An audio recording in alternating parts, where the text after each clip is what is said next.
भानगढ़ किला। राजस्थान के अलवर जिले में स्थित यह भानगढ़ किला भारत के सबसे रहस्यमय और डरावने स्थानों में एक माना जाता है। ये किला जितनी अपनी रहस्यमय चीजों के लिए प्रसिद्ध है, उतना ही अपने डरावने अनुभव के लिए कुख्यात भी है। इतिहास कहता है कि यह किला 16वीं शताब्दी में राजा मधो सिंह के द्वारा बनाया गया था, लेकिन एक तांत्रिक के श्राप के कारण यह किला वीरान हो गया और अब इसे भारतीय ASI द्वारा संभाला जा रहा है। भानगढ़ किले की डरावनी कहानियां सिर्फ कविताओं में ही नहीं, बल्कि कई लोगों ने यहाँ डरावने अनुभव का सामना भी किया है।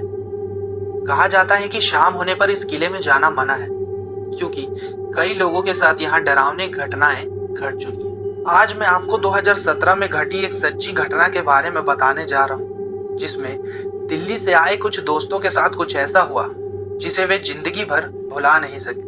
और ये घटना इस बात का प्रमाण भी है कि भानगढ़ किले में घटी घटना सिर्फ कहानियां ही नहीं, बल्कि हकीकत भी है। तो चलिए, वीडियो को शुरू करने से पहले ऐसे ही मजेदार हॉरर स्टोरीज के लिए इस चैनल को सब्सक्राइब कर लीजिएगा। तो चलिए अब ये वीडियो शुरू करते हैं। घटना की शुरुआत कुछ इस प्रकार होती है।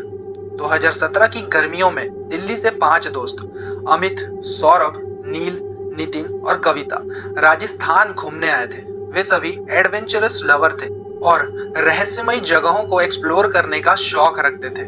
जब उन्होंने सुना कि भानगढ़ किला भारत का सबसे डरावना जगह है, तो उन्होंने इसे अपने यात्रा सूची में शामिल कर लिया और यही उनकी सबसे बड़ी भूल थी। जब चारों दोस्त भानगढ़ के गांव के पास पहुंचे, तो वहां के लोगों ने उन्हें चेतावनी देकर कहा कि शाम को किले में जाना वर्जित है और शाम के बाद इस किले में जाना बेहद खतरनाक हो सकता है। लेकिन उन दोस्तों को भूत प्रेत जैसी बात पर विश्वास नहीं था।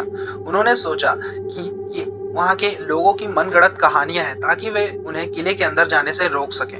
वे पांचों दोस्त गांव वालों की बातों को अनसुना कर किले में अंदर जाने का ठानते हैं और लगभग शाम के 6:30 बजे वे किले के अंदर प्रवेश करते हैं। उस समय किले में काफी कम लोग बचे थे, क्योंकि ज्यादातर पर्यटक दिन के उजाले में घूमना पसंद करते थे। किला अंदर से काफी बड़ा था और इसकी टूटी फूटी इमारतें किसी डरावने जगह जैसा अनुभव दे रही थी। किले में एंटर करने के बाद पांचों दोस्त अपने फोन से वीडियो रिकॉर्डिंग और अलग अलग जगहों की तस्वीर लेना चालू कर देते। शुरू में तो सब कुछ नॉर्मल लग रहा था, लेकिन जैसे जैसे अंधेरा पड़ रहा था, वैसे वैसे माहौल बदलने लगा। मोबाइल में वीडियोस रिकॉर्ड करते करते और पिक्चर्स लेते लेते काफी समय हो गए।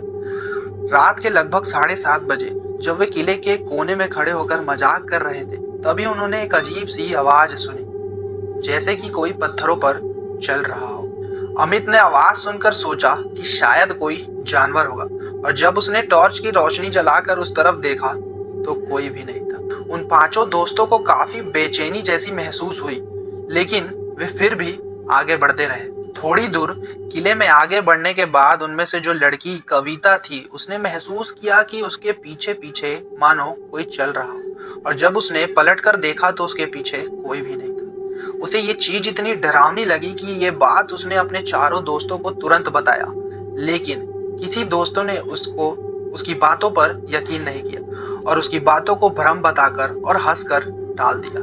धीरे धीरे वे किले की ओर आगे बढ़ने लगे और रात के 8 बजे के करीब लगभग जब वे महल के सबसे अंदरूनी हिस्से में पहुंचे, तो रोहित को ऐसा लगा कि काले कपड़े में लिपटा हुआ कोई साया उनके पास से गुजरा। वे काफी डर गया, घबरा कर चिल्ला पड़ा। तभी नील ने तुरंत वीडियो रिकॉर्डिंग करनी शुरू कर दी, लेकिन उन्हें कैमरे में कुछ भी नहीं दिखा। अब सभी दोस्तों का डर काफी बढ़ने लग गया था, लेकिन वे खुद को शांत रखने की कोशिश कर रहे थे। तभी उनमें से एक दोस्त के साथ एक अजीबोगरीब घटना और घटी।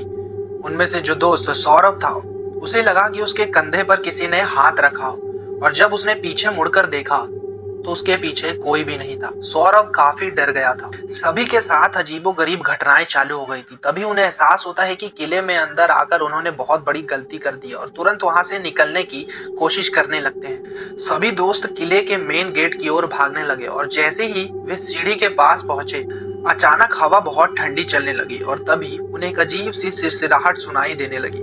अमित ने कहा, यहाँ कुछ गड़बड़ है, हमें जल्दी बाहर निकलना चाहिए। और जैसे ही वे दरवाजे के पास पहुंचे, रोहित जोर से चीख पड़ा और वह वहां पर गिर पड़ा। उसकी आंखें फटी हुई थी और वह डर के मारे कांप रहा था। जब उन्होंने रोहित को उठाने की कोशिश की तो रोहित ने कहा कि मेरे कानों में कोई फुसफुसा रहा है और कह रहा है कि यहाँ से मत जाओ, रुको। ये सुनकर सभी के रोंगटे खड़े हो गए थे।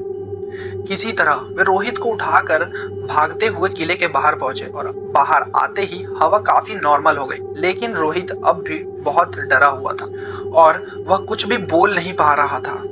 पूरी रात रोहित ठीक से सो नहीं पाया था। सुबह उठने के बाद रोहित के दोस्तों ने रोहित से पूछा कि तुमने रात को किले में क्या आवाज सुनी थी? तो रोहित ने बताया।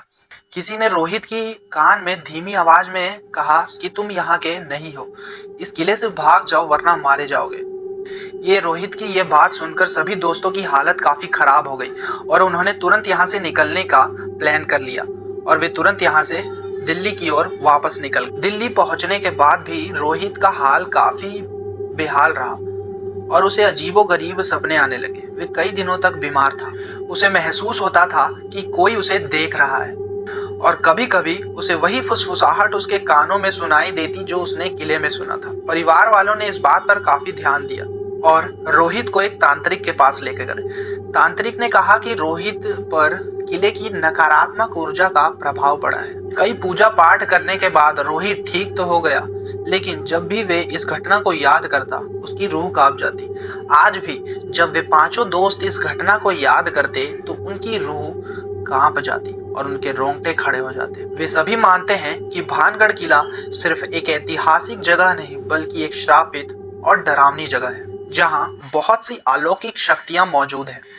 इस किले के घटना के बाद पांचों दोस्त पर काफी गहरा असर पड़ा और उन्होंने ये डरावने किले और डरावने जगहों पर जाना बंद कर दिया। भानगढ़ किले की ये सच्ची कहानी इस बात का सबूत है कि दुनिया में आज भी बहुत से रहस्य अनसुलझे हैं। अगर आप सभी को भी एडवेंचर करना है और इन ऐसी ही रहस्यमयी जगहों को एक्सप्लोर करने का शौक रखते हैं और कभी भानगढ़ जाने की सोच रहे हो तो याद रखें, भानगढ़ में शाम के बाद कदम रखना बेहद खतरनाक हो सकता है। जल्द ही मिलेंगे एक ऐसे ही मजेदार हॉरर स्टोरीज के साथ। तब तक के लिए थैंक यू।